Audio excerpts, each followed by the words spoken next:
ये 4 इफेक्ट्स होते हैं किसी भी बॉडी पर जब आप फोर्स अप्लाई करोगे, तो ये 4 इफेक्ट्स देखने को वहां पर मिल सकते हैं। ये D इंटू एफ आ गया, that is perpendicular distance between the forces multiplied by force. यहां पर सिलेबस ही इतना ज्यादा है कि एंटरटेनमेंट का टाइम ही नहीं है। मास का ऑब्जेक्ट है तो उसका वेट कितना होता है 1 kilogram force, that is 9.8 Newton. Centre of gravity पर अगर आप टॉर्क निकाल रहे हैं तो वो टॉर्क हमेशा 0 के बराबर निकल कर आता है। कोई भी ऑब्जेक्ट अगर सर्कुलर पाथ में घूम रहा है।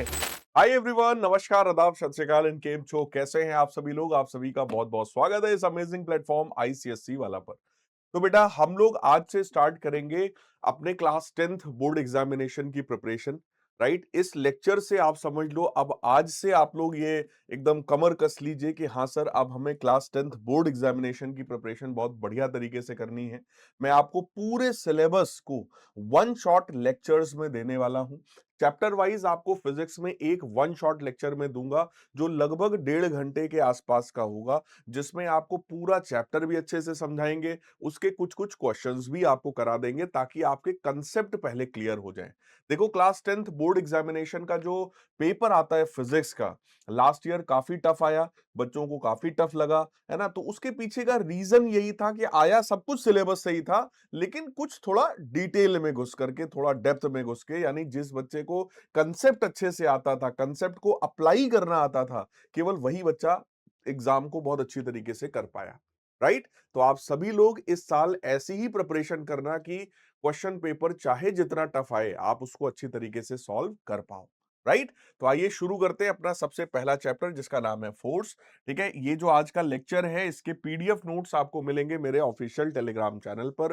तो इस कोड को स्कैन कर लो और उसके थ्रू ज्वाइन करो, या फिर फिजिक्स बाई शैलेंद्र सर ये लिखकर सर्च कर लीजिएगा टेलीग्राम ऐप के ऊपर। राइट, आपको मेरा टेलीग्राम चैनल मिल जाएगा, वहां पर आपको इसके पीडीएफ नोट्स मिलेंगे।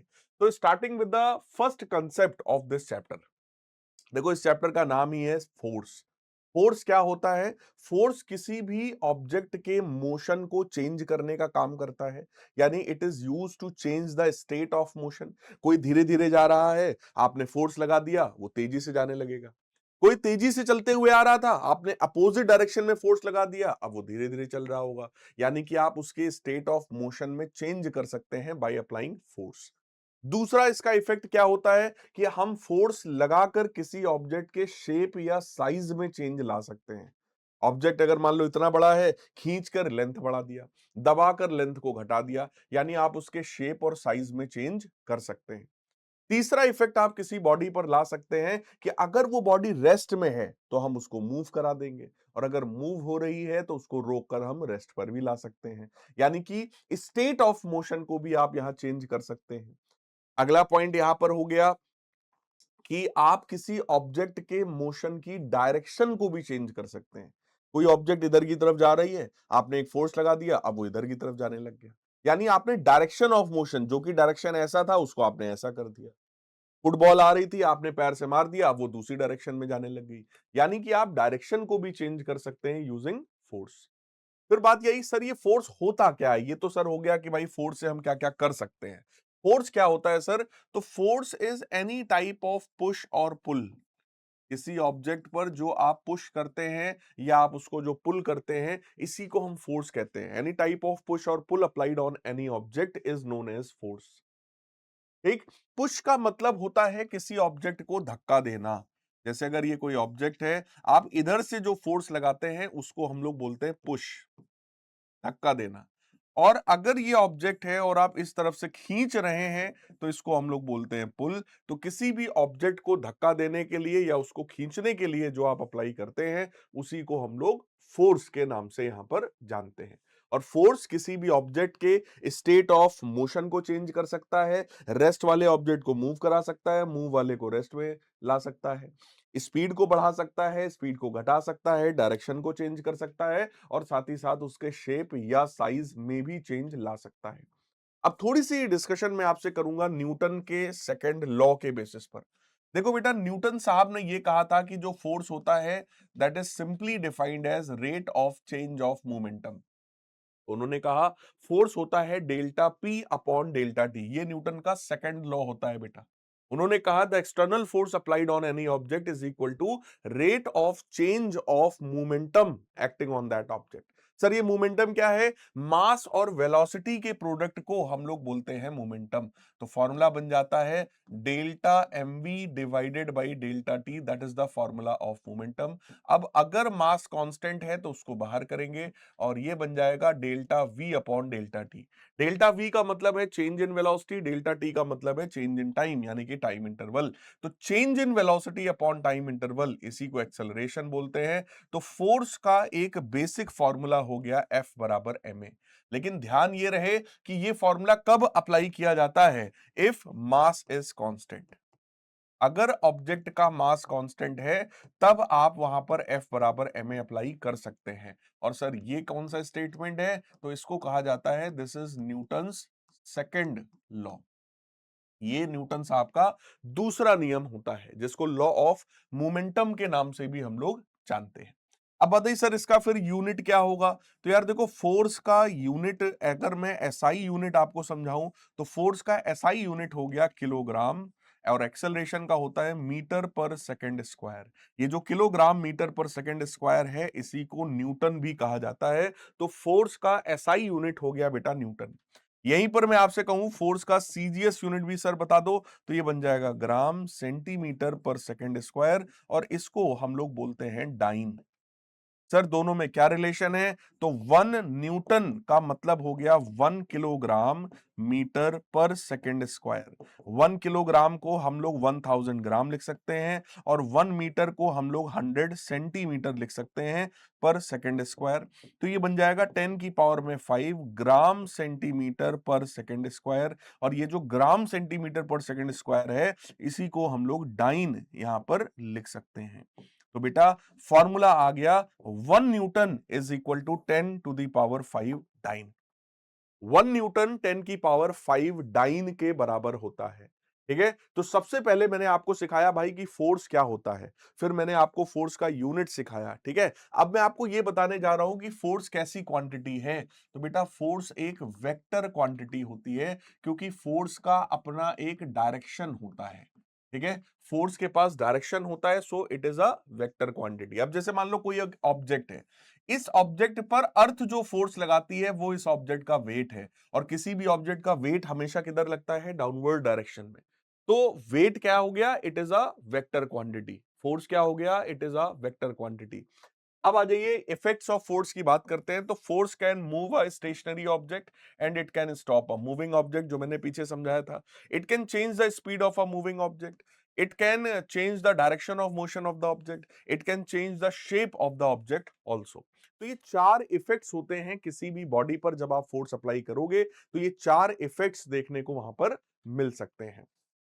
फिर आता है सर टाइप्स ऑफ मोशन। देखो बेटा मोशन के बेसिक दो टाइप्स हैं। सबसे पहला टाइप होता है लीनियर या ट्रांसलेशनल मोशन और दूसरा टाइप होता है रोटेशनल मोशन।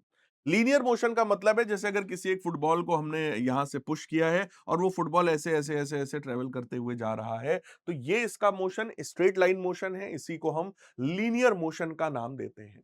लेकिन कोई पूछे कि भाई ट्रांसलेशनल मोशन क्या है, तो देखो क्लास 10th के बेसिस पर तो हम कह सकते हैं कि यार दोनों सेम ही है, बट बेटा दोनों में कुछ डिफरेंस है। मैं आपको एक्चुअल बात बताना चाहता हूं। लीनियर मोशन का मतलब होता है स्ट्रेट लाइन मोशन, जब ये बॉल ऐसे ऐसे चलता जाए तो ये स्ट्रेट लाइन मोशन है, इसको लीनियर मोशन कहा जाता है।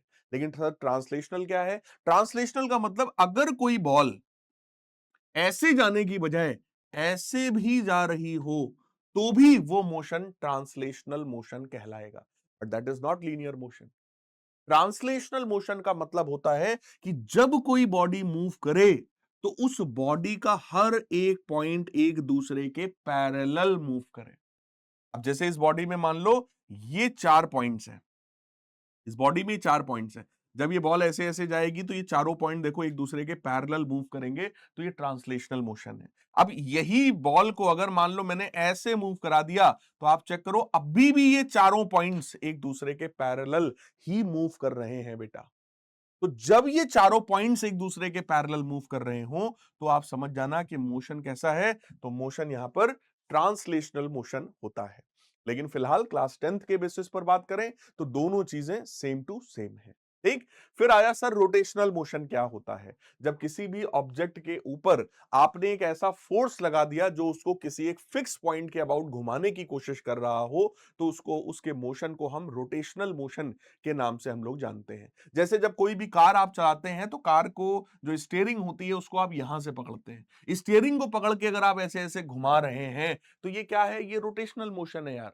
कोई ऑब्जेक्ट अपनी ही जगह पर जब घूम रहा हो एक फिक्स्ड पॉइंट या एक्सिस के अबाउट, तो उसको रोटेशनल मोशन कहा जाता है। अब यहां पर एक बहुत इंपॉर्टेंट कंसेप्ट आता है, that is movement of force, या फिर जिसको हम लोग टॉर्क के नाम से भी जानते हैं। देखो अगर ये कोई एक बॉडी है, इसको इस वाले पॉइंट पर फिक्स कर दिया जाए तो इस फिक्स वाले पॉइंट का नाम होता है बेटा पाइवोट। अब इस पाइवोट पर अगर आपने कोई फोर्स इस तरीके का लगा दिया, लेट अस सपोज ये फोर्स एफ है और पाइवोट से फोर्स पर परपेंडिकुलर ड्रॉ किया तो आर के बराबर आया, तो यहां पर आप देखो ये जो फोर्स है ना, वो इस फिक्स वाले पॉइंट के अबाउट बॉडी को एंटी क्लॉकवाइज घुमाने की कोशिश करेगा। तो यहां पर मूवमेंट ऑफ फोर्स या टॉर्क का फॉर्मूला क्या है, तो देखो टॉर्क को हम लोग टाउ से भी डिनोट करते हैं और इसका फॉर्मूला होता है perpendicular distance multiplied by force. और का फॉर्मूला क्या है, perpendicular distance multiplied by force. Perpendicular distance sir कौन सी होगी, पाइवट और फोर्स के बीच का परपेंडिकुलर डिस्टेंस, और फोर्स, इन दोनों के प्रोडक्ट को ही हम लोग मोमेंट ऑफ फोर्स या फिर टॉर्क के नाम से हम लोग जानते हैं। राइट। अब किसी भी बॉडी को क्योंकि आप दो तरीके से घुमा सकते हो, क्लॉकवाइज या एंटी क्लॉकवाइज, तो अगर बॉडी एंटी क्लॉकवाइज घूम रही है तो टॉर्क को आउटवर्ड्स माना जाता है। बॉडी एंटी क्लॉकवाइज घूम रही है तो टॉर्क जो है इसका डायरेक्शन किधर होगा, आउटवर्ड्स। टॉर्क एक वेक्टर क्वांटिटी है तो उसका एक डायरेक्शन भी होगा आउटवर्ड्स। लेकिन अगर यहीं पर बॉडी क्लॉकवाइज घुमाई जाए तो यही टॉर्क अंदर की तरफ आता है बेटा। ध्यान रखना, अगर बॉडी को क्लॉकवाइज घुमा रहे हो तो इसी टॉर्क को हम लोग इनवर्ड्स कंसीडर करते हैं, अंदर की तरफ कंसीडर करते हैं। तो आउटवर्ड वाला जो है उसको हम पॉजिटिव मान लेंगे और जो इनवर्ड वाला है उसको हम लोग निगेटिव मान लेंगे। यानी कि आप किसी भी बॉडी पर फोर्स लगाकर या तो उसको क्लॉकवाइज घुमाओगे या तो आप एंटी क्लॉकवाइज घुमाओगे। जब क्लॉकवाइज घुमाओगे बेटा तो वो टॉर्क निगेटिव होगा, जब आप एंटी क्लॉकवाइज घुमाएंगे तब वो जो टॉर्क होगा दैट विल बी आउटवर्ड्स यानी बाहर की तरफ। और टॉर्क का फॉर्मूला सिंपल है, परपेंडिकुलर डिस्टेंस और फोर्स का प्रोडक्ट अगर आप कर दो तो यही मूवमेंट ऑफ फोर्स या फिर टॉर्क कहलाता है। ठीक है। अब यहां पर देखो डेफिनेशन दिया है, कह रहे हैं the turning effect of a body about an axis due to movement of force applied of the body. किसी भी बॉडी पर जब आप कोई ऐसा फोर्स लगाते हैं जो बॉडी को एक फिक्स पॉइंट के अबाउट घुमाने का काम करे, तो उसी को हम बोलते हैं turning effect of the force. Right, that is known as movement of force. तो सर मूवमेंट ऑफ फोर्स या टॉर्क क्या है, it is equal to the product of magnitude of the force and the perpendicular distance of the pivot on force. Right. तो ये definition आपके सामने लिखा हुआ है एज इट इज, अपनी कॉपी पर इसको नोट करिएगा और इसको ऐसे ही एग्जाम में भी लिखना अगर एग्जाम में कभी पूछा जाए तो। फिर बात है सर इसके यूनिट्स बता दो जरा, तो आ जाओ मैं आपको बताता हूं। देखो टॉर्क का फॉर्मूला है बेटा perpendicular distance multiplied by force. तो अगर मैं इसके एसआई यूनिट्स की बात करूं तो डिस्टेंस हो गया मीटर में, फोर्स हो गया न्यूटन, तो इसका यूनिट हो गया न्यूटन मीटर। यहीं पर अगर मैं सीजीएस यूनिट्स की बात कर दूं तो फोर्स हो जाएगा डाइन में और डिस्टेंस हो जाएगा सेंटीमीटर में। सर इन दोनों में क्या रिलेशन है, तो बेटा 1 न्यूटन मीटर का मतलब क्या है, तो 1 न्यूटन 10⁵ डाइन के बराबर है और 1 मीटर जो होता है वो 10⁻² सेंटीमीटर के बराबर होता है। तो यहां से रिलेशन आ गया 1 Newton metre is equal to 10⁻7 dyne centimetre. तो अगर कभी भी ऐसा कन्वर्जन करने की बात हो तो आप लोग इस तरीके से कन्वर्ट कर सकते हैं, इस तरीके का कन्वर्जन लिख सकते हैं। राइट। अब यहां पर एक बात और भी आई कि सर अगर यही फोर्स को हम दूसरे टर्म्स में ले लें, दूसरी यूनिट्स में ले लें, फोर्स के और भी यूनिट्स हो सकते हैं। जैसे कई बार हम फोर्स दिखाते हैं ऑब्जेक्ट के वेट के थ्रू। अगर किसी ऑब्जेक्ट का कोई वेट है तो वेट भी तो एक तरीके का फोर्स हुआ। तो फोर्स को अगर हम वेट के टर्म्स में दिखा रहे हैं तो कई बार फोर्स का यूनिट किलोग्राम फोर्स और ग्राम फोर्स भी होता है। ध्यान से समझना, अगर कोई ऑब्जेक्ट 1 किलोग्राम का है, 1 किलोग्राम ऑब्जेक्ट का वेट, अगर कोई ऑब्जेक्ट 1 किलोग्राम का है और आप उसका वेट लिख रहे हो तो उसको बोला जाता है 1 किलोग्राम फोर्स। 1 किलोग्राम का ऑब्जेक्ट है, उसका वेट निकाल रहे हैं, तो उसको बोला जाता है 1 किलोग्राम फोर्स। ये जो 1 किलोग्राम फोर्स है, क्योंकि आपको पता है वेट होता है mg के बराबर, है ना, मास तो 1 किलोग्राम है, जी की वैल्यू 9.8 होती है, तो यहां से एक हमें रिलेशन मिल गया क्या, कि भैया ये जो 1 किलोग्राम फोर्स है, ये जो 1 किलोग्राम फोर्स है वो भैया 9.8 न्यूटन के बराबर हो जाता है। तो ये भी एक फोर्स का यूनिट हो गया बेटा, किलोग्राम फोर्स। बिल्कुल वैसे ही अगर कोई ऑब्जेक्ट हमारा 1 ग्राम का है, तो 1 ग्राम ऑब्जेक्ट का वेट, 1 ग्राम ऑब्जेक्ट का जो वेट होता है उसको बेटा हम लोग लिखेंगे 1 ग्राम फोर्स। 1 ग्राम फोर्स का मतलब फिर से वही mg हो गया, है ना, वेट है तो मास तो 1 ग्राम है, इस बार जी की वैल्यू क्या लेंगे, 980 सेंटीमीटर पर सेकंड स्क्वायर के बराबर। तो ये हमारा रिलेशन आ गया 980 डाइन्स में। तो 1 ग्राम फोर्स जो है वो 980 डाइन्स के बराबर होता है, इसीलिए हम बोलते हैं कि 1 GF इज 980 डायंस। तो खुद को बचा के रखो, अभी सारा कंसंट्रेशन पढ़ाई में बना कर रखो, राइट। तो भाई 1 किलोग्राम फोर्स 9.8 न्यूटन होता है, तो 1 ग्राम फोर्स 980 डाइन के बराबर भी होता है। तो फोर्स के यूनिट्स बेटा ऐसे भी हम लोग लिख सकते हैं। तो और यूनिट हो जाएगा 1 kilogram force metre that is 9.8 newton metre, या 1 gram force centimetre that is 980 dyne centimetre. तो इस रिलेशन का भी यूज हम लोग यहां पर कर सकते हैं, तो डिफरेंट डिफरेंट यूनिट्स इसके बन जाएंगे। बाकी ये भी रिलेशन मैंने आपको समझा दिया। अब ये क्वेश्चन है जो मैंने बैच में भी बच्चों को कराया था, आप सबको भी एक बार फटाफट से करा देता हूं और सबको रिवाइज भी करा देता हूं। यहां पर हमसे कहा जा रहा है भैया मूवमेंट ऑफ फोर्स या टॉर्क निकालो। देखो टॉर्क का फॉर्मूला मैंने क्या सिखाया, it is perpendicular distance into force. Perpendicular distance है 0.3 और फोर्स है हमारा 20, तो इसको सॉल्व कर लेंगे तो 6 न्यूटन मीटर आ जाएगा, दैट इज अवर आंसर। अब सेकंड वाले पार्ट में ऑब्जर्व करो, फिर से यहां पर फॉर्मूला वही है, परपेंडिकुलर डिस्टेंस इनटू फोर्स। तो बेटा परपेंडिकुलर डिस्टेंस यहां पर कौन सा है, O Q. O Q is the perpendicular distance, क्योंकि ये आपका फिक्स पॉइंट है, ये पाइवट है, ये वाला हमारा फोर्स है, इट इज फोर्स। तो यहां से फोर्स पर परपेंडिकुलर डिस्टेंस अगर कोई पूछे तो वो ओ क्यू है, और उसमें हम फोर्स का मल्टीप्लाई करेंगे। तो भाई ओ क्यू डिस्टेंस कैसे आएगी सर, अब इस वाले ट्रायंगल में, ये ट्रायंगल राइट एंगल ट्रायंगल है, इस ट्रायंगल में अगर मैं cos 60 अप्लाई कर दूं, तो cos थीटा का फॉर्मूला होता है बेटा बेस अपॉन हाइपोटेनस। तो सर अगर मैं इस OQ को बेस मान लूं, ठीक है, हाइपोटेनस कितना है 8, cos 60 कितना होता है 1/2, so that is equal to OQ upon 8। तो यहां से OQ का वैल्यू हमें मिल जाएगा 4 मीटर के बराबर। OQ जो है that is equal to 4 metre. तो 4 मल्टीप्लाइड बाई फोर्स कितना है 20, तो ये आंसर आएगा हमारा 80 न्यूटन मीटर के बराबर। क्लियर है जी। तो सभी लोग ध्यान से देख लो, यहां भी टॉर्क हमने निकाला दैट इज 6 न्यूटन मीटर, यहां भी हमने टॉर्क निकाला। अब बताइए सर ये टॉर्क है कैसा, क्लॉकवाइज या एंटी क्लॉकवाइज। तो बेटा ये एंटी क्लॉकवाइज घुमा रहा है, ये वाला फोर्स भी एंटी क्लॉकवाइज घुमा रहा है, यानी दो के दोनों टॉर्क हमारे कैसे हुए, they are anti clockwise in nature. तो आप लोग यहां ब्रैकेट में आगे लिख भी सकते हो कि भैया ये जो टॉर्क है वो कैसा है, एंटी क्लॉकवाइज है दोनों केसेस में, है ना। तो फॉर्मूला क्या है, cos थीटा का फॉर्मूला होता है बेस अपॉन हाइपोटेनस। तो इस ट्रायंगल में आप ध्यान से अगर देखो, तो ये वाली साइड 90 के सामने है, तो ये हाइपोटेनस है, ये एंगल है, एंगल से जुड़ी हुई जो साइड होती है उसी को बेस कहा जाता है। तो बेस हो गया OQ, हाइपोटेनस हो गया OP। cos थीटा का फॉर्मूला लगाया बेस अपॉन हाइपोटेनस, जैसे लगाया OQ का वैल्यू मिल गया बेटा, OQ उठा करके यहां पे रख दिया, तो हमें टॉर्क की वैल्यू यहां से मिल गई। पक्की बात है, ठीक है जी। अब आ जाओ क्वेश्चन, हमसे कह रहा है movement of the force about a given axis depends only on the magnitude of force, नहीं। ओनली ऑन परपेंडिकुलर डिस्टेंस, नहीं। Neither on force nor perpendicular distance, नहीं। किस पर डिपेंडेंट है, बोथ। यानी कि जो मूवमेंट ऑफ फोर्स है वो फोर्स और परपेंडिकुलर डिस्टेंस दोनों के प्रोडक्ट से आता है, दोनों पे डिपेंड करता है बेटा। तो डी वाला ऑप्शन यहां पर हमारा सही हो गया। अगला क्वेश्चन कह रहा है अ body is acted upon by two unequal forces in opposite direction. इस बार क्या है, हम बॉडी के ऊपर दो अनइक्वल फोर्सेस लगा रहे हैं अपोजिट डायरेक्शंस में, but not along same line. इस बार बात हो रही है यार दो दो फोर्सेस के बारे में। तो सर दो फोर्स की बात हम लोग कब करते हैं? तो यहां पर एक छोटा सा कंसेप्ट आता है जिसको हम लोग कपल के नाम से जानते हैं। देखो कपल या मूवमेंट ऑफ कपल मैं आपको सिखा रहा हूं। कपल नाम से क्लियर है, यहां पर कितने फोर्सेस रहे होंगे? दो।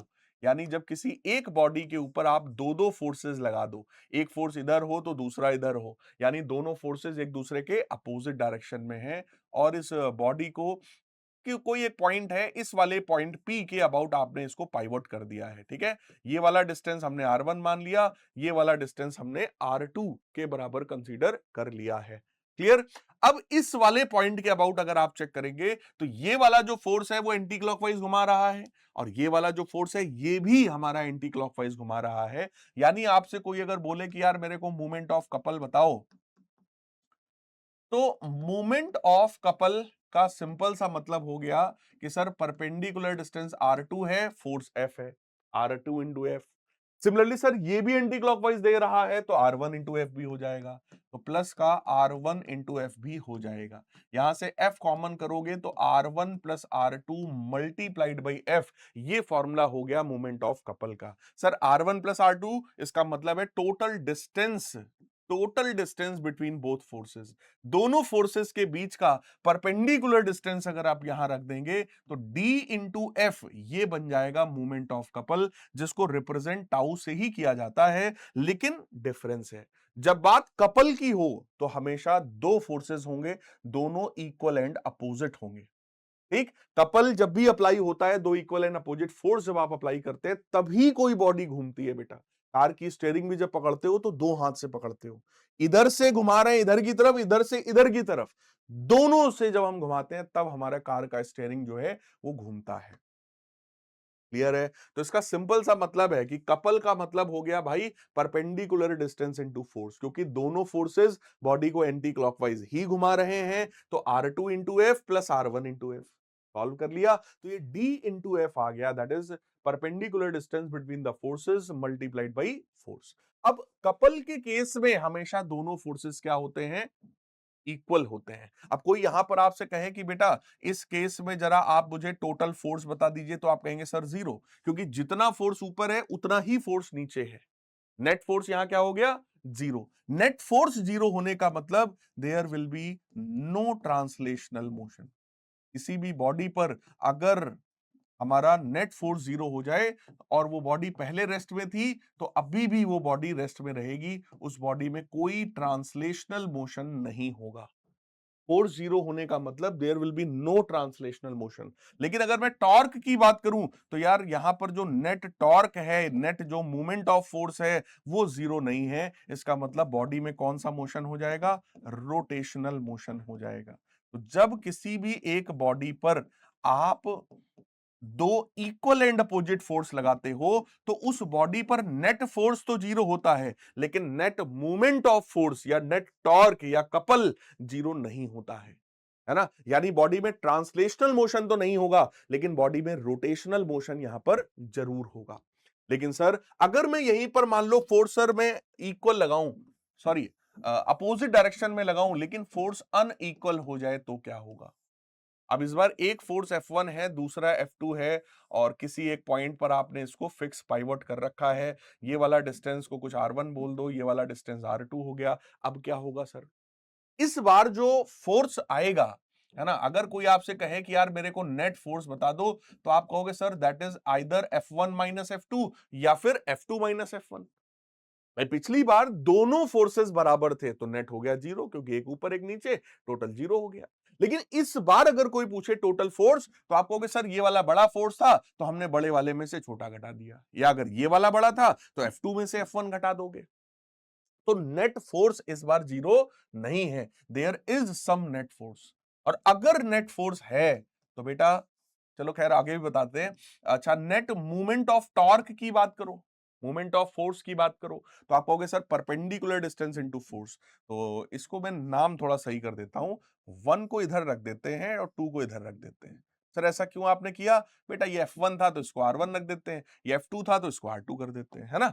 अब फोर्स क्या होगा? It is R1 into F, similarly it is R2 into F. Sir आपने जोड़ा क्यों है? क्योंकि दोनों एंटी क्लॉकवाइज घुमा रहे हैं बेटा, ये भी एंटी क्लॉकवाइज घुमाएगा, ये भी एंटी क्लॉकवाइज घुमाएगा, और एंटी क्लॉकवाइज टॉर्क को हम लोग हमेशा पॉजिटिव कंसीडर करते हैं।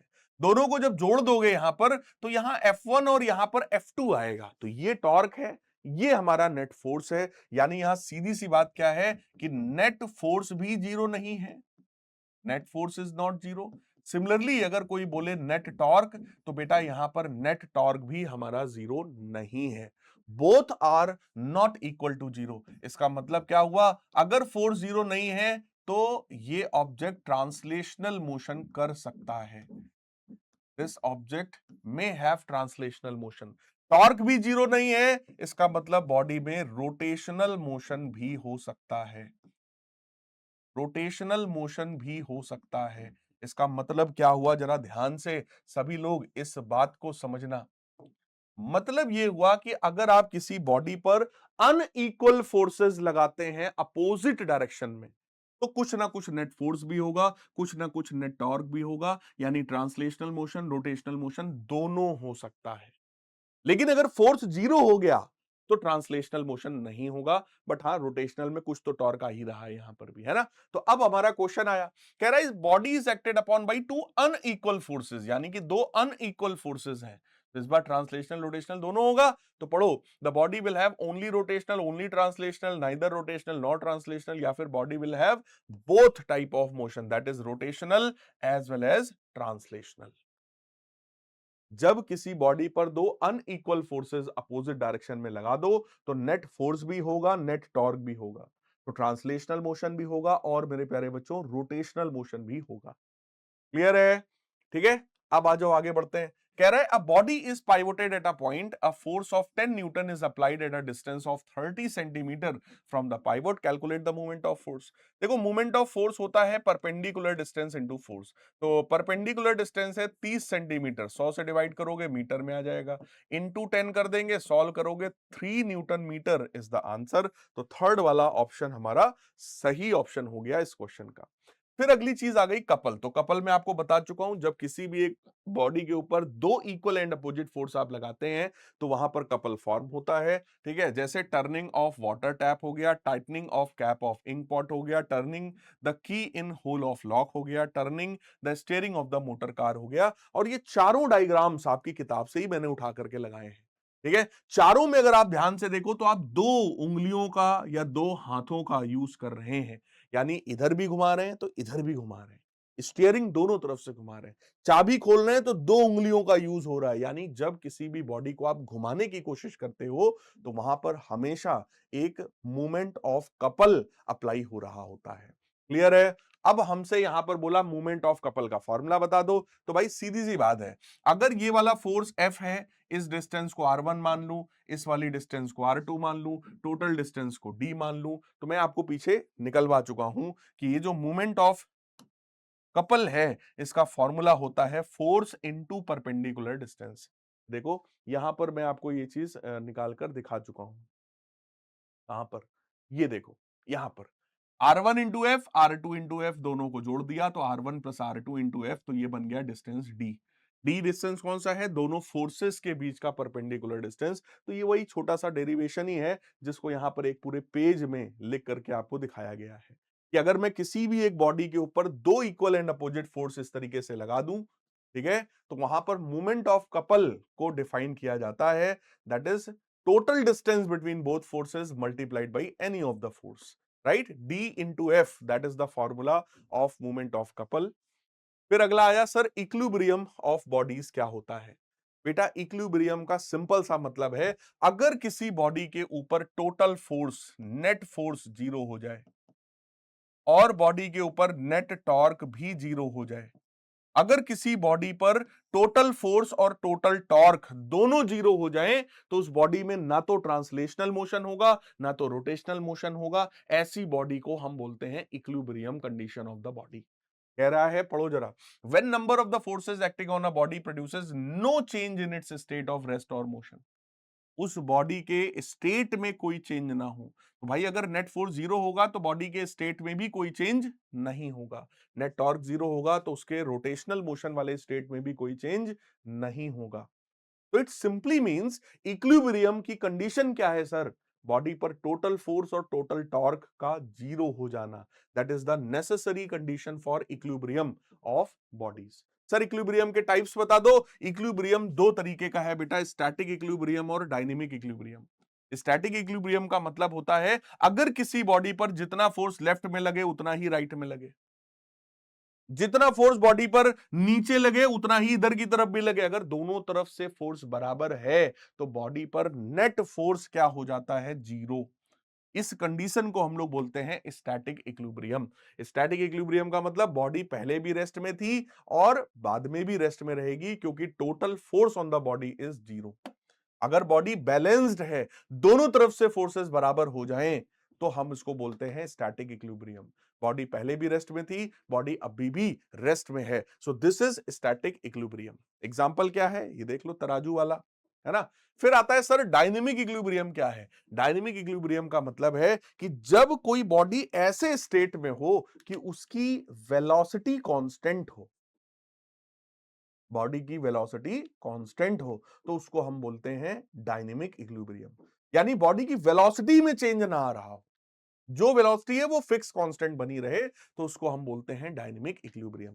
कह रहा है when a body remains in the same state of motion. अगर बॉडी रेस्ट में है तो स्टैटिक इक्विलिब्रियम, लेकिन अगर वही बॉडी हमारी सेम स्टेट ऑफ मोशन में है तो इसको हम बोलेंगे that is in dynamic equilibrium.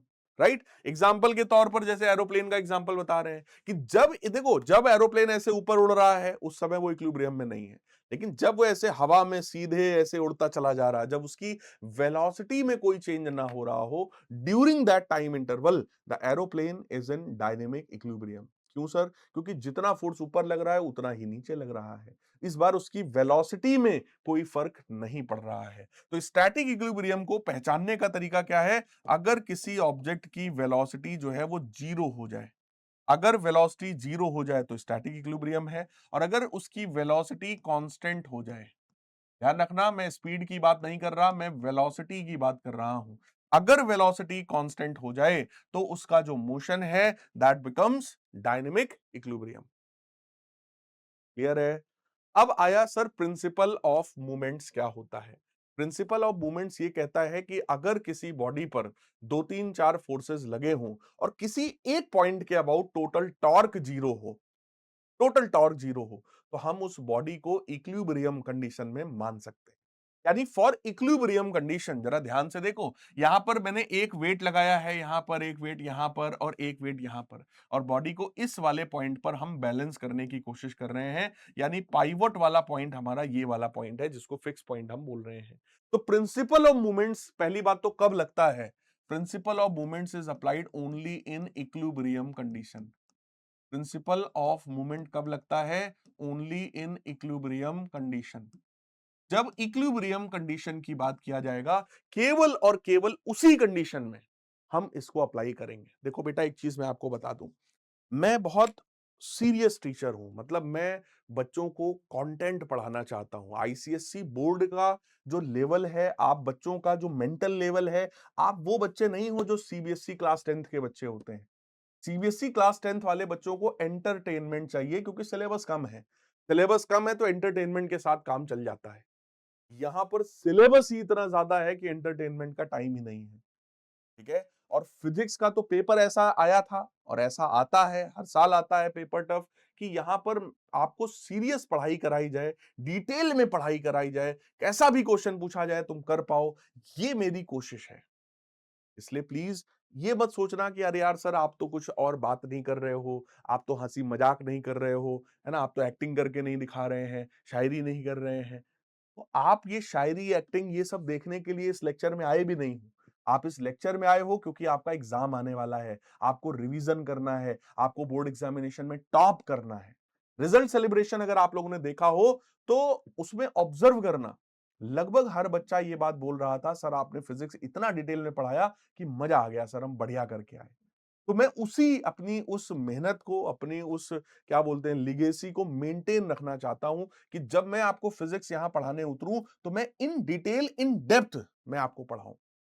And believe me, बहुत सारे टीचर्स भी मेरे लेक्चर्स को देखते हैं और यहीं से कंटेंट उठाकर पढ़ाते हैं। बहुत सारे टीचर्स, आप चेक करिएगा, कंपेयर करके देख लेना। जो चीज मैं आपको यहां पर बता दूंगा, पढ़ा दूंगा, या मैंने विक्ट्री बैच के अंदर पढ़ाया, वही सारी चीजें बहुत सारे टीचर्स मैंने देखा है वो कॉपी करके सेम टू सेम चीज उठा के पढ़ा देते हैं। तो आप लोग भी ईमानदारी से मेहनत करो, है ना? तो भाई, प्रिंसिपल ऑफ मूवमेंट्स कब लगाते हैं? इक्विलिब्रियम कंडीशन में। सर प्रिंसिपल ऑफ मूवमेंट्स का मतलब क्या है? सिंपल, इक्विलिब्रियम का मतलब होता है इस बॉडी पर जो टोटल टॉर्क होगा, जो नेट टॉर्क होगा, that is equal to zero. इसी को इक्विलिब्रियम कंडीशन बोलते हैं, है ना? तो नेट टॉर्क हम जीरो कैसे कर पाएंगे? उसके लिए हम सीधे सीधे बोलेंगे कि भैया जो क्लॉकवाइज मूवमेंट है, नेट टॉर्क को अगर जीरो करना है तो तरीका एक ही है कि जो क्लॉकवाइज मूवमेंट है वो anti clockwise movement of force के बराबर होना चाहिए। क्लॉकवाइज मूवमेंट जो है वो एंटी क्लॉकवाइज मूवमेंट के बराबर होना चाहिए। क्लॉकवाइज मूवमेंट कौन देगा, आप बताओ मेरे को? W1 और W2 यही तो है जो क्लॉकवाइज घुमाएगा। तो W1 वाले वेट का मूवमेंट कितना है? तो आप कहेंगे sir W1 into length L1। इसका मूवमेंट कितना है? W2 into length L2, and that is equal to anti clockwise movement किसने दिया है? W3 ने, यानी कि W3 इंटू L3। इसी इक्वेशन को हम लोग बोलते हैं प्रिंसिपल ऑफ मूवमेंट्स। सर ये प्रिंसिपल ऑफ मूवमेंट्स क्या होता है? अगर कोई बॉडी इक्विलिब्रियम कंडीशन में है तो उसके ऊपर बोलो नेट टॉर्क कितना है? जीरो। नेट टॉर्क जीरो होने का मतलब क्या है? जितना क्लॉकवाइज टॉर्क होगा उतना ही एंटी क्लॉकवाइज टॉर्क भी होगा, ताकि टोटल कितना हो जाए? जीरो के बराबर हो जाए, है ना? टोटल जीरो हो जाए। तो बेटा क्लॉकवाइज मूवमेंट को जब आप एंटी क्लॉकवाइज मूवमेंट के बराबर करते हो तो उसको हम प्रिंसिपल ऑफ मूवमेंट्स के नाम से जानते हैं। अब यहां पर सेम चीज को लैंग्वेज में लिखा गया, कह रहा है according to principle of movements, if algebraic sum of the moments of the all forces acting on the body about axis of rotation is zero।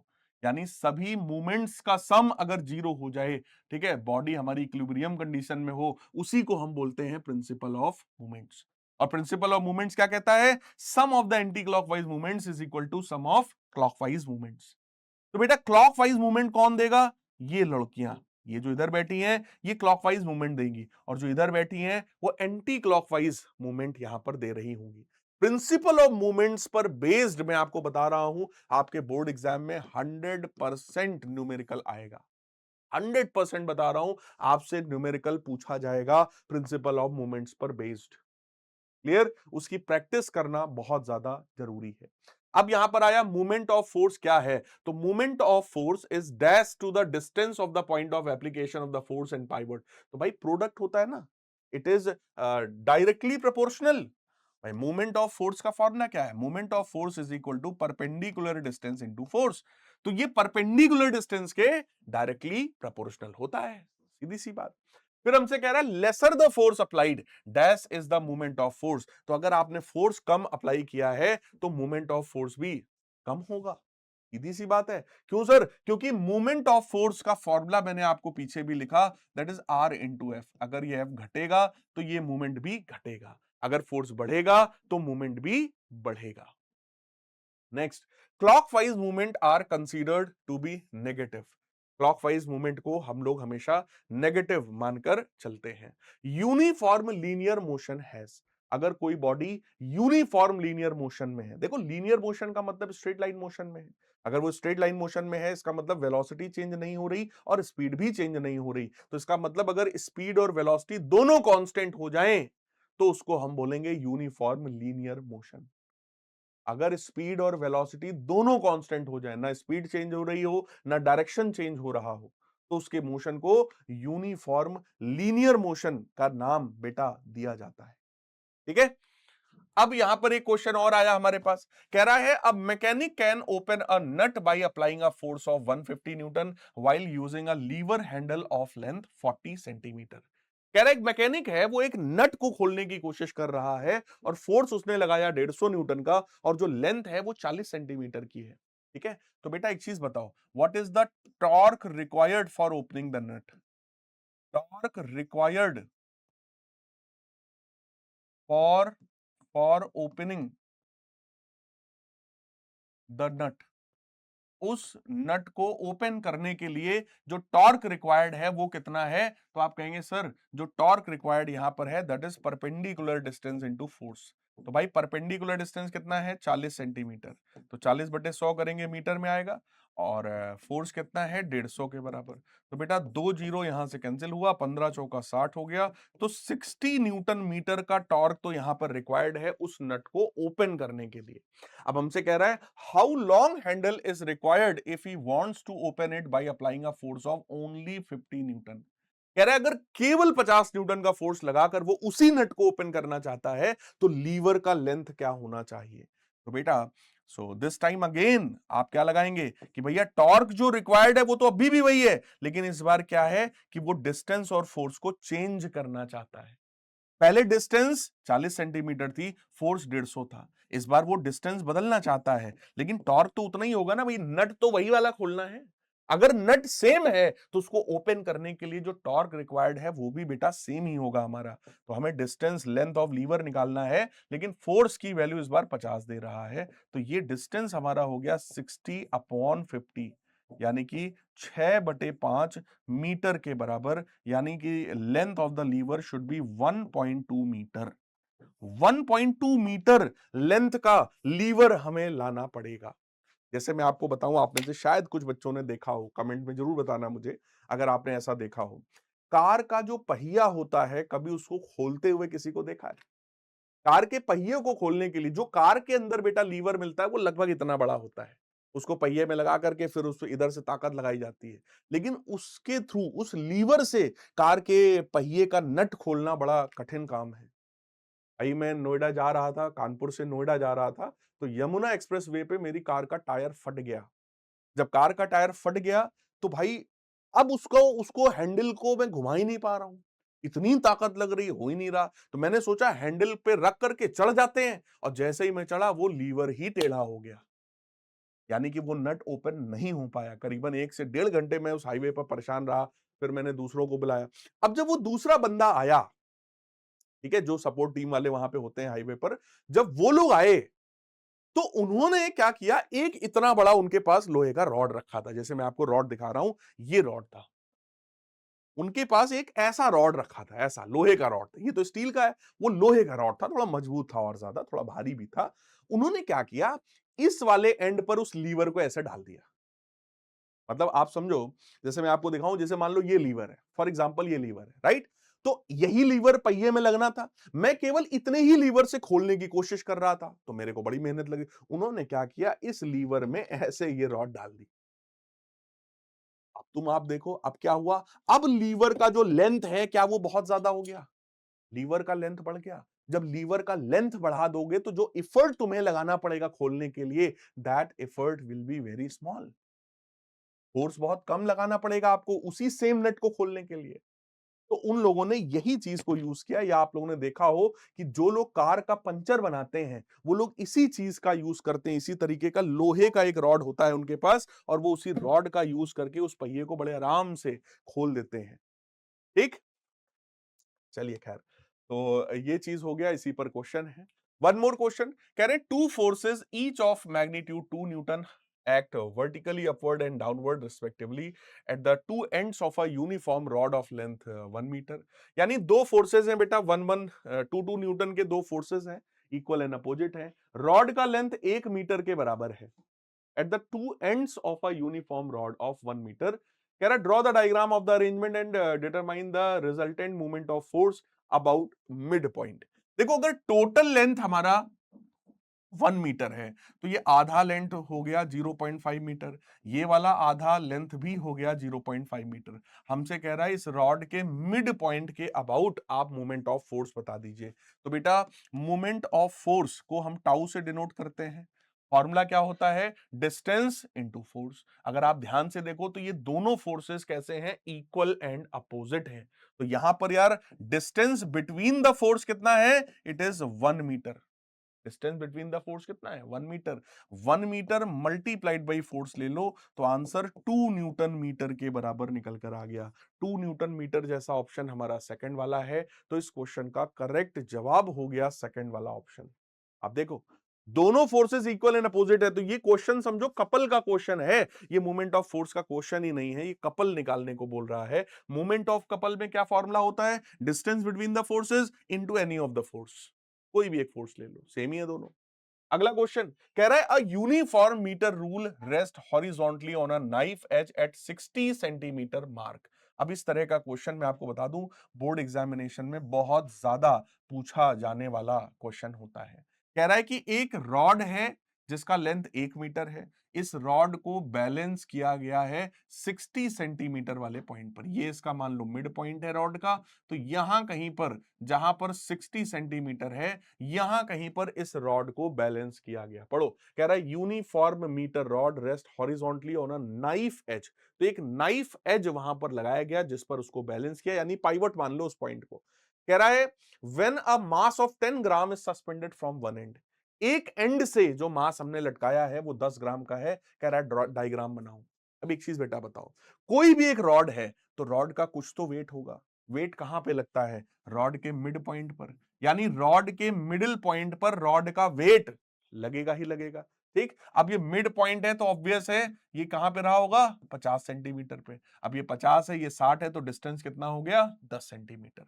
दूसरी बात, जो दूसरा फोर्स तुमने लगाया वो कितने का लगाया है, दूसरा कह रहे हैं एक मास लटका दिया 10 ग्राम का। अगर 10 ग्राम का मास लटकाया है तो 10 ग्राम मास की वजह से फोर्स कितना होगा 10 ग्राम फोर्स। पीछे मैंने आपको सिखाया था ना, अगर 1 किलोग्राम मास का ऑब्जेक्ट है तो उसका वेट कितना होता है 1 kilogram force, that is 9.8 Newton. Similarly 1 ग्राम का ऑब्जेक्ट है तो उसका वेट कितना होगा 1 ग्राम फोर्स, तो हमने भी लिख दिया भैया 1 ग्राम फोर्स यानी 10 ग्राम फोर्स। राइट, अब हमसे कह रहा है eight which and mass be suspended. भाई देख, मास को हमें इधर लटकाना पड़ेगा, क्यों, क्योंकि बैलेंस हमने 60 पे किया है, वेट यहां 50 पे लगेगा। अब अगर तुम इसको इधर ही लटका दोगे तो ये वाला फोर्स और ये वाला फोर्स रॉड को नीचे गिरा देगा, रॉड बैलेंस ही नहीं हो पाएगा। लेकिन अगर इस वाले पॉइंट पर बैलेंस करना है तो तुमको इधर जो वेट लटकाना है वो यहीं पर लटकाना पड़ेगा, ताकि ये वाला जो वेट है वो क्लॉकवाइज मूवमेंट दे और ये वाला जो वेट है वो एंटी क्लॉकवाइज मूवमेंट दे और हम प्रिंसिपल ऑफ मूवमेंट्स लगा पाए। अब हमसे कह रहा है what is the mass of the rule, इस रूल का मास क्या होगा। तो भाई देख, यहां पर वही बात आई, प्रिंसिपल ऑफ मूवमेंट्स हम लगाएंगे, हम क्या लिखेंगे, clockwise movement is equal to anti clockwise movement, anti clockwise movement.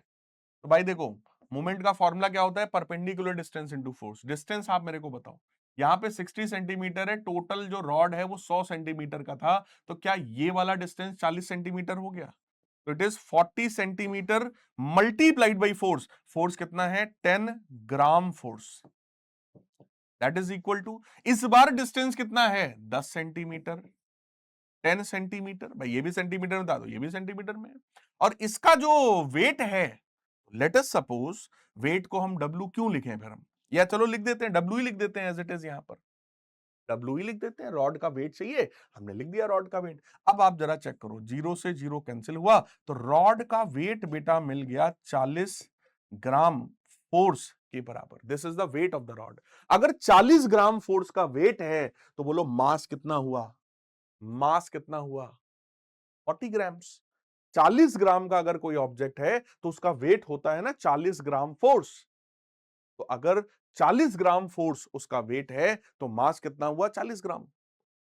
ठीक, इसी को प्रिंसिपल ऑफ मूवमेंट्स कहा जाता है। इस पर बेस्ड क्वेश्चन आने के चांसेस काफी ज्यादा हैं आपके बोर्ड एग्जामिनेशन में। राइट, नेक्स्ट हमारे पास क्वेश्चन पूछा गया, कह रहा on a seesaw two children of masses 30 and 50 are sitting on one side at a distance 2 centimetre and 2.5 metre. ठीक है जी, ये मान लो एक बड़ा सा रॉड है, इस बार हमसे कह रहा है कि भाई एक बच्चा यहां पर बैठा है 2 मीटर पे, 2 मीटर पे जो बैठा है वो 30 केजी का है, यानी यहां पर 30 केजी, यानी फोर्स कितना हो गया 30 किलोग्राम फोर्स। ठीक। और दूसरा बैठा है 2.5 मीटर पे, तो यहां कहीं पर आप समझो, यहां कहीं पर 2.5 मीटर पर दूसरा बच्चा बैठा है जो कि है 50 किलोग्राम फोर्स का। ठीक। हमसे कह रहा है फ्रॉम मिडिल, मिडिल से इतनी डिस्टेंस पर, तो ये इसको मैं मिड मान लूं। लेट अस सपोज ये कौन सा पॉइंट है, मिड वाला पॉइंट है, यानी ये 0 है, मिड वाला पॉइंट है। मिड वाले पॉइंट से 2 मीटर की दूरी पर 30 किलोग्राम फोर्स है और 2.5 मीटर की दूरी पर 50 किलोग्राम फोर्स लगा हुआ है। हमसे कह रहा है where should a man of mass 74 KG sit to balance it. अब एक चीज मेरे को बताओ, अगर मैन को मैं इधर ही बैठा दूं, यहीं कहीं, यहां पे, यहां पे, यहां पे, मतलब इस साइड, अगर मैन कहीं भी इधर बैठेगा, यार ये नीचे ले जा रहा है, ये भी नीचे ले जा रहा है, मैन भी नीचे, तब तो ये रॉड नीचे ही चला जाएगा ना, बैलेंस कैसे होगा? 74 केजी का अगर कोई भी पर्सन को बैठालना है तो इधर बैठालना पड़ेगा। जब इधर बैठालोगे तो उसका वेट होगा नीचे की तरफ, तो ये इधर झुकाएगा, ये इधर झुकाएगा, दोनों बैलेंस हो जाएंगे। बात समझ में आया? तो हमने मान लिया कि भैया 74 केजी वाले को यहां कहीं बैठा लो और डिस्टेंस मान लो सेंटर से x के बराबर। ठीक है, अब ये 74 केजी है तो ये बन जाएगा 74 किलोग्राम फोर्स। क्वेश्चन में ध्यान से पढ़ना। क्वेश्चन में हमसे कह रहा है एक ऑब्जेक्ट है जो सेंटर से 2 मीटर पे लगा हुआ है, दूसरा ऑब्जेक्ट 2.5 मीटर पे लगा हुआ है, कह रहा तीसरा ऑब्जेक्ट कहां बैठा लें कि वो बैलेंस हो जाए। तो अगर बैलेंस करना है तो नेट फोर्स वहां पर क्या होना चाहिए, नेट मूवमेंट क्या होना चाहिए, 0। तो प्रिंसिपल ऑफ मूवमेंट कहता है clockwise movement is equal to anti clockwise movement. Clockwise movement को मेरे प्यारे बच्चों एंटी क्लॉकवाइज मूवमेंट के बराबर होना पड़ेगा। क्लॉकवाइज मूवमेंट सर कैसे आएगा? क्लॉकवाइज मूवमेंट आता है डिस्टेंस इनटू फोर्स। डिस्टेंस कितना है, 2 मीटर। इस पॉइंट के अबाउट निकाल लेना ना मूवमेंट हम लोग, तो डिस्टेंस हुआ 2 मीटर और फोर्स हो गया इतना, तो 2 इंटू 30 किलोग्राम फोर्स। सिमिलरली इसका डिस्टेंस कितना है, 2.5 मीटर और फोर्स कितना है, 50 kilogram force, and that is equal to distance है x के बराबर और फोर्स है 74 किलोग्राम फोर्स के बराबर। इसको सॉल्व कर लीजिए तो ये वैल्यू हमारी आएगी 60 और वो आएगा 2.5 इंटू 50, 125। 125 में 60 जोड़ेंगे कितना आएगा, 185। तो 185 इज इक्वल टू 74x, तो यहां से x की वैल्यू आ जाएगी 185 डिवाइडेड बाई 74, यानी कि 2.5 मीटर। तो आपको वो पर्सन कहां बैठालना पड़ेगा, सेंटर से 2.5 मीटर, वो भी other side, 2.5 metre on the other side. 74 kilogram के उस पर्सन को कहां बैठालना पड़ेगा, सेंटर से अपोजिट डायरेक्शन में 2.5 मीटर की डिस्टेंस पर। सिंपल, चेक कर लो भाई, क्या इतनी सभी चीजें आपको एकदम क्रिस्टल क्लियर समझ में आ गई हैं? ये जो क्वेश्चन है it is important variety of question. ऐसा क्वेश्चन आपसे बोर्ड एग्जामिनेशन में बेटा पूछा जाएगा। प्रिंसिपल ऑफ मूवमेंट्स पर बेस्ड क्वेश्चन आपसे बोर्ड एग्जाम में पूछा जाएगा। राइट, अब आ जाओ आगे बढ़ते हैं और अगला टॉपिक हमारा आता है सेंटर ऑफ ग्रेविटी। क्या होता है सर? देखो बेटा, सेंटर ऑफ ग्रेविटी का मतलब होता है किसी भी बॉडी का वो पॉइंट जिस पर उसका टोटल वेट कंसंट्रेटेड माना जाए उसको सेंटर ऑफ ग्रेविटी कहते हैं। The point on the body at which whole weight of the body is assumed to be concentrated is known as centre of gravity. या जिस पॉइंट के about total movement of force 0 हो जाए उसको हम लोग सेंटर ऑफ ग्रेविटी कहते हैं। यानी अगर आप मूवमेंट ऑफ फोर्स यानी टॉर्क अगर आप निकाल रहे हो सेंटर ऑफ ग्रेविटी पर, सेंटर ऑफ ग्रेविटी पर अगर आप टॉर्क निकाल रहे हैं तो वो टॉर्क हमेशा 0 के बराबर निकल कर आता है। यानी principle of movements about centre of gravity is always equal to 0।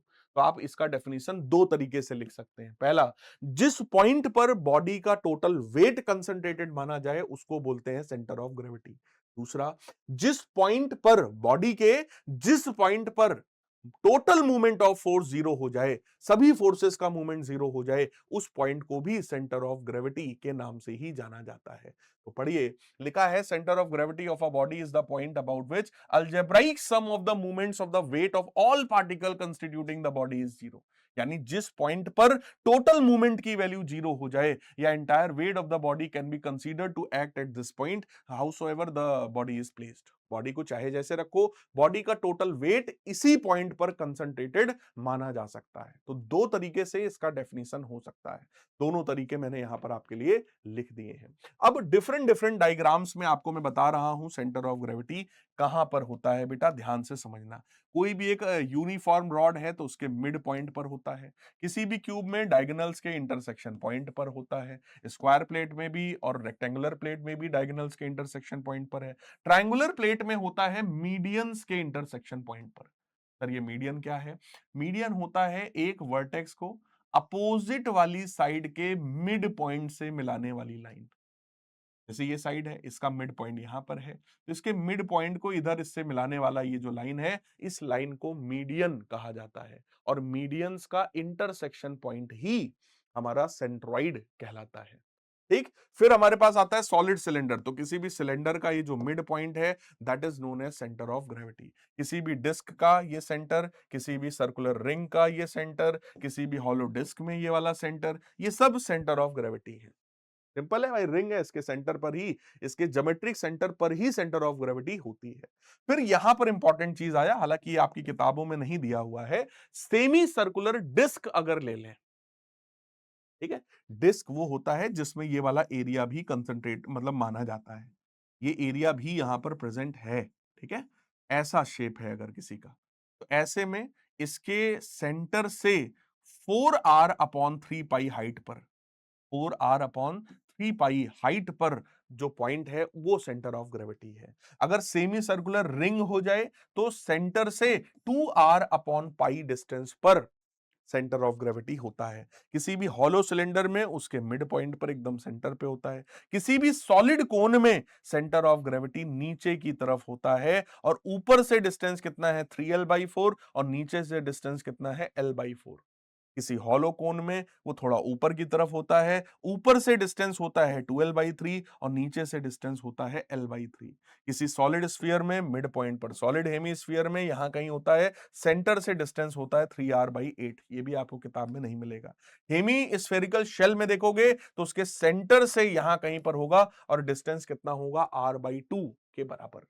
यानी कि अगर मैं आपको कुछ डायग्राम्स हटा दूं जो किताब में नहीं है, ये हटा दो, ये हटा दो, ये भी हटा दो, ये 4 डायग्राम्स आप लोग छोड़ देना, 4 के अलावा जितने डायग्राम्स हैं ये सारे के सारे डायग्राम्स में सेंटर ऑफ ग्रेविटी कहां पर होता है ये आप सभी को पता होना चाहिए। एक चीज मैं आपको यहां पर बताना चाहूंगा, centre of gravity always lie near heavy mass. Centre of gravity always always lie near near heavy mass या वेट। सेंटर ऑफ ग्रेविटी हमेशा हैवी वेट की तरफ लाई करता है। जिस तरफ वेट बढ़ रहा होगा, जिस तरफ वेट ज्यादा होगा, सेंटर ऑफ ग्रेविटी उधर ही होगा। जैसे मान लो एक पर्सन यहां खड़ा है, एक पर्सन यहां खड़ा है, इसका मास मान लो 100 किलोग्राम है, इसका मास मान लो 75 किलोग्राम है। अब अगर कोई आपसे कहे सेंटर ऑफ ग्रेविटी किधर होगा, तो बेटा वो 100 वाले की तरफ होगा, यहां कहीं पर होगा सेंटर ऑफ ग्रेविटी। लेकिन अगर दोनों तरफ मैं मास सेम रख दूं, यानी यहां भी 50 किलोग्राम रख दूं और इधर भी 50 किलोग्राम रख दूं, अगर दोनों तरफ वेट सेम है तो centre of gravity exactly mid point पर होगा। मिड पॉइंट पर होगा, क्यों? क्योंकि दोनों वेट बराबर है। लेकिन अगर एक तरफ वेट ज्यादा एक तरफ कम, तो सेंटर ऑफ ग्रेविटी हमेशा हैवी वेट की तरफ होता है। अब सेम चीज आप सोचो, कोई भी एक सॉलिड कोन है, लेट अस सपोज ये हमारा एक कोन है, मान लेते हैं ये हमारा एक कोन है, बिल्कुल ऐसा ही एक हॉलो कोन है। ठीक, ये वाला पहला वाला ये जो कोन है ये कैसा है? सॉलिड है। सॉलिड मतलब इसमें ये सब कुछ है, इट इज अ सॉलिड कोन। नाम मैं रख रहा हूं इसका, ये क्या है? इट इज अ सॉलिड कोन। और ये वाला कैसा है? इट इज हॉलो कोन। अब मैंने आपको क्या कंसेप्ट सिखाया कि सेंटर ऑफ ग्रेविटी हमेशा हैवी वेट की तरफ होता है। जिधर की तरफ वेट बढ़ेगा सेंटर ऑफ ग्रेविटी टी उधर ही होता है बेटा। अब इसमें जैसे जैसे नीचे बढ़ोगे, बोलो वेट बढ़ रहा है बढ़ रहा है बढ़ रहा है बढ़ रहा है बढ़ रहा है, इधर सबसे ज्यादा उसका वेट रहा होगा, तो सेंटर ऑफ ग्रेविटी यहाँ पर नीचे होता है। और इधर से डिस्टेंस कितना है, h/4, और ऊपर से डिस्टेंस कितना है, 3h/4। लेकिन अगर वो हॉलो है तो इसमें भी नीचे की तरफ बढ़ने से वेट बढ़ रहा है, नो डाउट, बट इसका जो सेंटर ऑफ ग्रेविटी होगा थोड़ा ऊपर की तरफ होगा। ये डिस्टेंस हो जाएगा h/3 और ये हो जाएगा 2h/3। यानी कि सॉलिड कोन में सेंटर ऑफ ग्रेविटी ज्यादा नीचे होता है, लेकिन हॉलो कोन में कंपैरेटिवली थोड़ा ऊपर होता है, बट मिड पॉइंट पर नहीं होता। लेकिन यही अगर बराबर से ऐसे होता सिलेंडर के जैसा, तो एग्जैक्टली मिड पॉइंट पर उसका सेंटर ऑफ ग्रेविटी होता। तो इस पॉइंट को सभी लोग बहुत अच्छी तरीके से समझे रहिएगा कि सॉलिड कोन में कहां पर होता है और हॉलो कोन में कहां पर होता है, क्योंकि ये सेम टू सेम यही वाला क्वेश्चन कई बार बेटा पूछा जा चुका क्वेश्चन है, राइट। अब हमसे कह रहा centre of gravity of a uniform ball, तो किसी भी यूनिफॉर्म बॉल का सेंटर ऑफ ग्रेविटी उसके ज्योमेट्रिकल सेंटर पर ही होता है, ठीक। फिर कह रहा है centre of gravity of a hollow cone of height h is x from vertex. देखो अगर कोई भी एक हॉलो कोन है, अभी मैंने आपको पीछे बना के दिखाया, हॉलो कोन में सेंटर ऑफ ग्रेविटी जो होता है वो यहां कहीं होता है, इधर से डिस्टेंस होता है h/3, इधर से होता है 2h/3। हॉलो कोन है, कह रहा है it is at distance x from vertex, यानी वर्टेक्स यहां पर है, वर्टेक्स से डिस्टेंस x है, तो x की वैल्यू कितनी हो गई, 2h/3 के बराबर। x की वैल्यू कितनी हो गई, 2h/3 के बराबर। ध्यान से देख लो भाई एक एक चीज को। अगला देखो, state two methods of increasing stability of a body. किसी भी बॉडी में स्टेबिलिटी बढ़ानी है तो उसका centre of gravity as low as possible बना दो, यानी नीचे से नीचे सेंटर ऑफ ग्रेविटी होना चाहिए। Area of the base of the body is large. एक खिलौना आप लोगों ने बचपन में जरूर खेला होगा, जिसमें एक बड़ा सा कोई भी एक बलून जैसा कुछ बड़ा सा बना देते हैं, नीचे उसका जो बेस होता है उसको हैवी कर देते हैं। अब आप उसको चाहे जितना घूसा मार करके नीचे गिराओ, वो वापस से आकर खड़ा हो जाएगा। फिर आप इधर गिराएंगे, फिर से इधर आके खड़ा हो जाएगा। फिर आप इसको मार के इधर गिराएंगे, फिर से ऐसे खड़ा हो जाएगा। क्यों बार बार वो खड़ा हो जा रहा है, उसके पीछे रीजन है कि वहां पर बेस जो है वो स्ट्रांग है, बेस जो है वो हैवी है। बेस हैवी होने से जो सेंटर ऑफ ग्रेविटी है वो नीचे की तरफ शिफ्ट हो जाता है, और नीचे की तरफ शिफ्ट होने का मतलब उस बॉडी की जो स्टेबिलिटी है वो बढ़ जाती है, ठीक। अब आया इस चैप्टर का हमारा आखिरी पॉइंट, जिसका नाम है यूनिफॉर्म सर्कुलर मोशन। देखो यूनिफॉर्म सर्कुलर सर्कुलर मोशन क्या होता है सबको पता है। कोई भी ऑब्जेक्ट अगर सर्कुलर पाथ में घूम रहा है और एक कांस्टेंट स्पीड से घूम रहा है, जब वो यहां था तो भी स्पीड v थी, जब वो यहां पहुंचा तो भी स्पीड v के बराबर है, तो इसको हम बोलते हैं uniform circular motion. That means object circular path पर है तो सर्कुलर मोशन है, पक्की बात है, लेकिन उसकी स्पीड भी सेम है तो उसको बोलेंगे यूनिफॉर्म सर्कुलर मोशन, राइट। तो यहां पर क्या होगा, उसका जो स्पीड होगा that will be same constant, speed will be constant, लेकिन जो डायरेक्शन है that is not constant, direction is changing. Speed कैसी है बेटा, सेम है कांस्टेंट है, लेकिन डायरेक्शन चेंज हो रहा है। पहले डायरेक्शन इधर था, फिर डायरेक्शन इधर हो गया, फिर ऐसे ऐसे ऐसे ऐसे ऐसे ऐसे इधर हो गया, ऐसे ऐसे ऐसे ऐसे ऐसे इधर हो गया, यानी डायरेक्शन लगातार चेंज हो रहा है। स्पीड कांस्टेंट है बट डायरेक्शन चेंज हो रहा है। इसलिए अगर कोई आपसे बोले कि यूनिफॉर्म सर्कुलर मोशन में वेलोसिटी के बारे में बताओ, तो बेटा वेलोसिटी भी चेंजिंग है। क्यों सर, क्योंकि डायरेक्शन चेंज हो रहा है।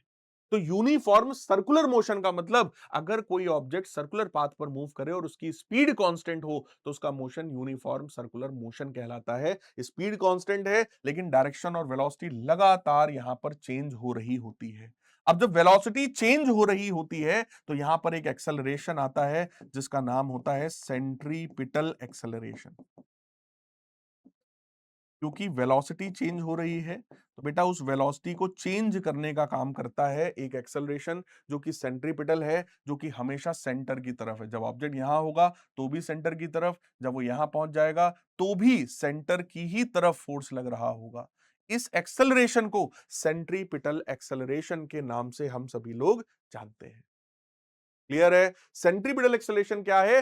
कोई ऑब्जेक्ट जो सर्कुलर पाथ में है, यूनिफॉर्म सर्कुलर पाथ में है, उसकी वेलोसिटी लगातार चेंज हो रही है क्योंकि डायरेक्शन चेंज हो रहा है, तो उस डायरेक्शन को चेंज करने का काम करता है ये सेंट्रीपिटल एक्सेलरेशन। मैं आपको अगर इसकी वैल्यू बता दूं अपनी तरफ से, तो सेंट्रीपिटल एक्सेलरेशन की वैल्यू होती है स्पीड का square divided by radius of the circular path. Speed का square divided by radius of the circular path, that is the formula of centripetal acceleration. अब हमसे कह रहा what is the difference between uniform circular motion and uniform linear motion. बेटा difference बस इतना सा है, यूनिफॉर्म सर्कुलर मोशन में स्पीड भी कांस्टेंट होता है लेकिन वेलोसिटी कांस्टेंट नहीं होती है। यहां पर वेलोसिटी जो है वो कांस्टेंट नहीं होती है सर्कुलर मोशन में। क्यों सर? क्योंकि डायरेक्शन चेंज हो रहा है। लेकिन यूनिफॉर्म लीनियर मोशन में क्या होता है? स्पीड भी कांस्टेंट होती है और वेलोसिटी भी कांस्टेंट होती है। क्यों? क्योंकि डायरेक्शन यहां पर चेंज नहीं हो रहा। इसमें क्या है? Direction is changing. इसमें क्या है? Direction is not constant, direction is changing. Direction लगातार बदल रही है सर्कुलर मोशन में। बट यहां पर क्या है? डायरेक्शन भी कांस्टेंट होता है। डायरेक्शन भी कांस्टेंट होता क्या है? सर दोनों में सिमिलरिटी क्या है अगर पूछ दे, तो सिमिलरिटी ये है कि यूनिफॉर्म सर्कुलर मोशन और यूनिफॉर्म लीनियर मोशन दोनों में स्पीड कांस्टेंट है। सिमिलरिटी ये है कि स्पीड कांस्टेंट है, लेकिन डिफरेंस ये है कि डायरेक्शन सर्कुलर मोशन में कांस्टेंट नहीं होती है। इसलिए वेलोसिटी सर्कुलर मोशन में कांस्टेंट नहीं होती है मेरे प्यारे बच्चों। This is the basic difference between uniform circular motion and uniform linear motion. फिर आता है एक फोर्स जिसका नाम है सेंट्रीपिटल फोर्स। सेंट्रीपिटल फोर्स क्या होता है? जब कोई भी ऑब्जेक्ट सर्कुलर पाथ में मूव कर रहा होता है, तो जब ऑब्जेक्ट यहां पर होता है, स्पीड उसकी v के बराबर है, तो इस ऑब्जेक्ट पर एक फोर्स लगता है टुवर्ड्स द सेंटर, जिसको हम सेंट्रीपिटल फोर्स के नाम से जानते हैं। कोई भी ऑब्जेक्ट को सर्कुलर पाथ में बनाए रखने के लिए एक फोर्स नेसेसरी होता है, जो कि है सेंट्रीपिटल फोर्स। सेंट्रीपिटल फोर्स किधर होता है sir? Always towards the centre of the path. अगर मैं आपसे इसकी वैल्यू बताऊं, तो सेंट्रीपिटल फोर्स का फॉर्मूला होता है mv² बटे r के बराबर। That is mass into speed का square divided by radius. mv² बटे r, यही फॉर्मूला है बेटा सेंट्रीपिटल फोर्स का। सेंट्रीपिटल फोर्स का सर काम क्या होता है? It's main work is to change the direction of motion. का काम क्या है? To change the direction of velocity. Velocity की डायरेक्शन को सर्कुलर मोशन में चेंज करने का काम करता है सेंट्रीपिटल फोर्स। तो आप यहां सिंपल लैंग्वेज में लिख सकते हैं, if a object is moving in circular path, there must be a force towards the centre of the path whose work is to change the direction of the velocity continuously is known as centripetal force। लेकिन बेटा class 10th का paper ऐसा आता है कि अब वो theory तो उन्होंने पूछा ही नहीं, पिछली साल के पूरे पेपर में कहीं ये सब थ्योरी नहीं पूछा गया कि व्हाट इज सेंट्रीपिटल फोर्स। इसलिए मैं आपको कंसेप्ट पर ज्यादा फोकस करा रहा हूं। तुमको ये पता होना चाहिए सेंट्रीपिटल फोर्स क्या है। डेफिनेशन अब नहीं पूछ रहा बेटा बोर्ड एग्जामिनेशन, है ना? तो डेफिनेशन पर उतना फोकस मत करना, लेकिन हाँ चीजों को समझने पर फोकस करना कि अगर पूछ भी दे तो हम लैंग्वेज बना बना करके लिख पाए उस चीज को। तो सेंट्रीपिटल फोर्स, कोई भी ऐसा फोर्स जो हमेशा सेंटर की तरफ हो सर्कुलर पाथ में, उसी को सेंट्रीपिटल फोर्स के नाम से हम सभी लोग जानते हैं। जब ऑब्जेक्ट हमारा यहां पर पहुंचेगा, वेलोसिटी भले इधर हो जाए, लेकिन सेंट्रीपिटल फोर्स अभी भी किधर होगा? Towards the centre of the path, right? फिर एक फोर्स आता है सेंट्रीफ्यूगल फोर्स। क्या होता है सर? बेटा सेंट्रीफ्यूगल फोर्स का मतलब समझो, force acting on the body away from centre of the circular path is called centrifugal force. जब कोई भी ऑब्जेक्ट सर्कुलर मोशन में हो और एक ऐसा फोर्स लग रहा हो जो बाहर की तरफ हो, उसी बाहर वाले फोर्स को सेंट्रीफ्यूगल फोर्स के नाम से हम लोग जानते हैं। कह रहा है the centrifugal force is in direction opposite to the direction of centripetal. Centripetal अंदर होता है, सेंट्रीफ्यूगल बाहर की तरफ लगता है। Its magnitude is same as that of the centripetal force, ठीक है? But centrifugal force is not the force of reaction of the centripetal force, because action and reaction do not act on the same body. Centripetal force अलग body पर लग रहा है, centrifugal force अलग body पर लग रहा है। अगर मैं आपको बहुत क्लैरिटी से चीज बताऊं, कोई भी ऑब्जेक्ट अगर सर्कुलर पाथ में घूम रहा है, तो उस ऑब्जेक्ट पर जो फोर्स लगेगा that is known as centripetal force towards the centre of the path. But अगर उस ऑब्जेक्ट के अंदर कोई बैठा है या उस ऑब्जेक्ट के ऊपर कोई बैठा है, तो उस पर फोर्स लगता है सेंट्रीफ्यूगल फोर्स। तो जो ऑब्जेक्ट सर्कुलर पाथ में है उस पर सेंट्रीपिटल, लेकिन उस ऑब्जेक्ट के अंदर या उसके ऊपर कोई बैठा है तो उस पर फोर्स लगता है आउटवर्ड्स, जिसको बोलते हैं centrifugal force, and it is not the force of reaction of centripetal force. ये बात ध्यान रखिएगा, कह रहे हैं it is not a real force, ये कोई रियल फोर्स नहीं है, it is a fictitious force assumed by the observer moving in circular path along with the body. यानी उस बॉडी के साथ अगर कोई दूसरी चीज रखी है, उस सर्कुलर मोशन करने वाली बॉडी के अंदर कुछ रखा है, या कोई अंदर बैठा है, या उसके ऊपर कोई लटक के बैठा हुआ है, तो उसके ऊपर जो फोर्स लगेगा that force will be centrifugal force की बात है। अब यहां क्वेश्चन पूछ रहा है which of the following quantity remain constant in uniform circular motion. Circular motion में क्या चीज कांस्टेंट होती है? तो आप कहेंगे भैया स्पीड कांस्टेंट होती है सर्कुलर मोशन में। Circular motion uniform circular motion है, इसलिए स्पीड कैसा होगा? कांस्टेंट। लेकिन वेलोसिटी, एक्सेलरेशन ये सब कांस्टेंट नहीं होता। सेंट्रीफ्यूगल फोर्स पूछ रहा है कैसा फोर्स है?